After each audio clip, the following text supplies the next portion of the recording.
think there's a lot of people sitting on Tadej Pogacar here, and at the moment he'll play the card of letting Brandon McNulty go. The problem is Brandon McNulty has got Biniam Girmay with him as well. Also there, Nielsen Paulus. So this is Paulus, Girmay and McNulty. I don't know whether McNulty knows yet that the split has happened. Yes, now he looks, and now he knows as well. And Paul Lapera is trying to jump across that gap. These three need to keep moving. Paulus needs to keep driving as well if they're going to get anywhere near the front of this race. Otherwise they are racing for what? 8th, 9th and 10th, these three at the moment. And this is what happens when riders start to look around and they start to chip away and those gaps just slightly open up and no one's wanting to do it. But of course you're going to start looking around at Tadej Pogacar because he is the rider that everyone knows is going to attack on this final climb. Yeah, you'd expect it. The problem is that gap small enough for him to cross to the front? The front group, Alice, they cannot afford to mess around, can they, with this kind of gap? They're going to have to keep going to the line because otherwise, just see Pogacar have a drink. He's not going to gift his bottle to anyone. If he is going to do it, it's a closable gap on the Côte de la Montagne. But these 7 riders here out front cannot mess around now, surely.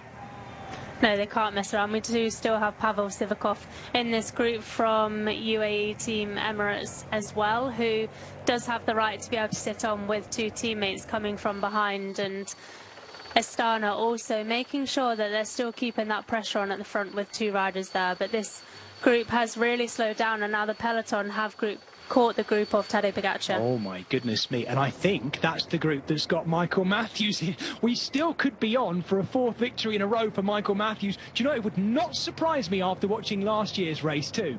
I think he's in there, you know. We know we've got Biniam Girmay in there as well. They may not get back on though now because that group has become very, very big and it needs someone like Tadej Pogacar to try and rip across this gap. Alberto Bettiol looks extremely good today. He now goes clear with Julian Alaphilippe. It isn't like we've even got some of the biggest names of the sport right at the front of this race at the moment. Now Alaphilippe goes again. Bettiol knows to get straight on that wheel. We have seen every game being played by Julian Alaphilippe, and this would be a welcome return. He hasn't won yet this year, but this would be a very welcome return to winning in the Men's World Tour for Alaphilippe. These 3 are not yet caught. McNulty, but they're going to come back into. Bettiol gifts his bottle to the crowd. Alaphilippe is starting to rock and roll. It is Quinten Hermans who's caught halfway across that gap. And this lot needs to explode back there. If they're going to get back in touch with the front of the race, they need to go absolutely right now. It is all going to come down to this final ascent of the Côte de la Montagne. This is the final 2 kilometres. They turn left onto the climb. Alberto Bettiol leads with Julian Alaphilippe, and I think, by the looks of it, Pavel Sivakov has now got the free rein to try and come across that gap, Alice. Yeah, he has, and I think will be the rider more confident to go for the majority of this climb as well, being such a strong climber. And the other 2, I'm not sure if they will look at each other a bit more confident in their sprints for the final, but we are now heading into the climb for the last time. Yeah, here we go. This is it. The Côte de la Montagne. It winds its way up a couple of switchbacks here, goes around the back of the sort of citadel up to the top to finish on the Avenue Georges VI as well. It's Julian Alaphilippe now piling it on. He has Alberto Bettiol with him. Pavel Sivakov has ridden across, you have to say, very smoothly. Matej Mohoric in the background back there, also trying to get across the gap. But I think Julian Alaphilippe may be measuring this out very well. And I have to say, Alice, I think it might be a rather even sprint between him and Bettiol, should it come down to that. Sivakov is going and Alaphilippe is going. I did say in the Tour of Britain, I think we're seeing the Julian Alaphilippe of old just boiling up at the end of this season, and here he goes, the double world champion. Alaphilippe could do this, but he's got, what, 1,500 metres to go. Needs to stop looking round. He has played every game in the book today to save everything for this moment, but now, can he use every ounce of those watts he's saved? He's looking good right now, Alice. He was, and he had 21 seconds to the peloton going into this climb. He knows that everyone else in the breakaway with him is tired. They've put in a lot of effort in today, and he is a rider who has saved the most in the breakaway to be able to sit on. And now we do have Tadej Pogacar. He's obviously tried to go again, but he also has Narvaez there as well. I think he's going to do this. Alaphilippe's looking round. He's got enough space to have motorbikes between him and the others. We're still seeing it. It tells you how long this climb is.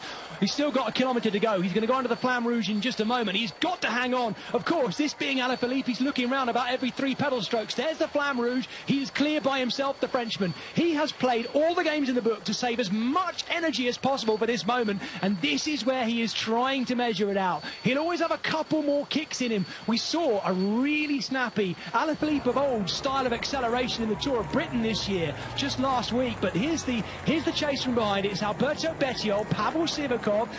Alaphilippe looking good out front by himself. We look over the shoulders of Schelmoser and the others, and there comes the bunch behind. I think it's Biniam Gamay, actually, near the front of that group back there. I believe Michael Matthews is in there too.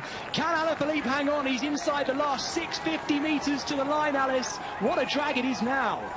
It is. It's a really tough final here. It's still dragging up, and his legs really may tie up in the final. But like we've said, everyone has had a tough finish here. But Bettiol really is bringing this gap back, it looks like. And he has Pavel Sivakov on his wheel.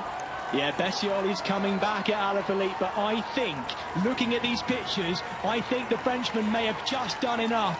Bettiol was always going to raise his game coming towards the finish, but we need to remember the rider who has saved enough for this moment. I think Julian Alaphilippe's going to do it, and what a return. If he can just hang on, Julian Alaphilippe, he hasn't run any races this year. Some people have been calling, saying that actually it was kind of time, the end of his career was starting to wane, but we saw it at the Tour of Britain, those same snappy legs, the accelerations on the climbs of Great Britain just last week.